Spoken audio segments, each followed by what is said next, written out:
So, how important is exercise when it comes to managing our weight and our health? Exercise has been given a lot more credit than what it is actually due. It is important to maintain a certain physicality. We are beings who we were designed to move. If we don't move, we can bring on a whole nother host of concerns. However, we give too much credit to exercise when it comes to losing weight in particular, and managing our health and wellness. Every year, January rolls around, you go through the store flyers, and there's all kinds of sales on treadmills and elliptical machines, and gyms run their gym specials and stuff, enticing people to come in and this year really work on making your body the athlete that it needs to be. And while there's absolutely nothing wrong with that, and exercise has all kinds of benefits for us psychologically, it's the best way to improve our mood. If we're feeling a little down and out, or stressed or depressed, we should move. That is the treatment for those types of concerns. However, we think that if we just exercise more and eat a little less, that's going to therefore influence our weight, and it's absolutely not true. Actually, 85 to 90% of what we weigh is what we eat and not what we do.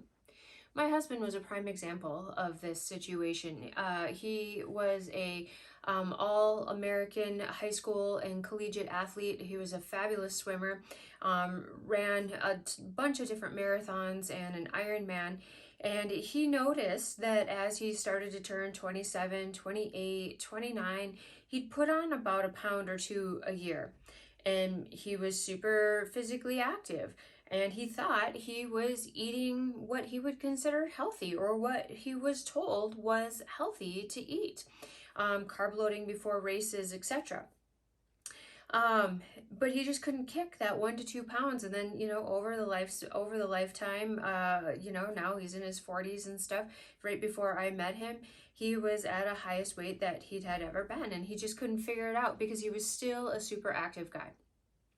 And then our whole first date, technically or practically, was him questioning me about what I did for work, which I didn't mind because I love talking about this stuff anyway.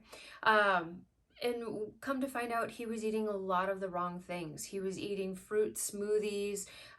He was eating mac and cheese. He was making things that, breads and pastas, things that are lower in lower in calories and fat, but they were super high in carbs. And as you're going to find throughout this science tab, I'm posting all kinds of videos and information about carbs and sugar and the role that they play in our health and wellness, in particular when it comes to managing our weight. And it all boils down to insulin. Insulin is the key factor in us gaining weight, no matter how much we exercise.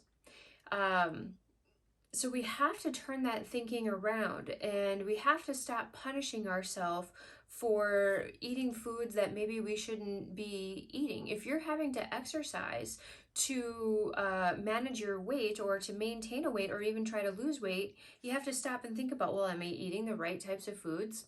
Most likely not. And you know what? It's not your fault, because we've been given the wrong information for a very long time. Starting into the late 60s and 70s, there was this philosophy that heart disease, cholesterol, weight were all due to high levels of fat in our diet.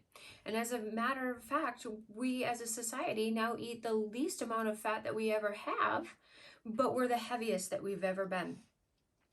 And so therefore it's like, well, we have to stop eating fat and we need to move a little bit more. And it's just simple as that. And it really isn't. And so do move. That is important. But do not expect Robin to take care of the job that Batman was meant to do. It plays as little of a role as that. What is the right kinds of exercise that we should be doing? We should be focusing on weight resistance types of exercise, high intensity interval training types of exercise, where you're using your own either physical body weight or lifting weights in order to build more muscle mass. The more muscle cells that you have, the more body fat and calories you're going to burn because there's more cells available to lower insulin levels. Yes, cardio can be something that can be a great stress reliever. It's great to build up that endurance factor, but it's not going to burn the fat like we once thought. And actually, a lot of times it shoots us in the foot because we get hungrier after we've ran. And so then we end up eating more. And if we aren't eating more of the right kinds of foods, we're just compounding the problem, and this vicious cycle starts. And so while exercise is important, I want you to move. We have to make sure that nutrition is first and foremost when it comes to managing our weight, managing our insulin levels, so that we can live a fuller, more fulfilled life. I hope you're having a great day, and we'll talk to you soon.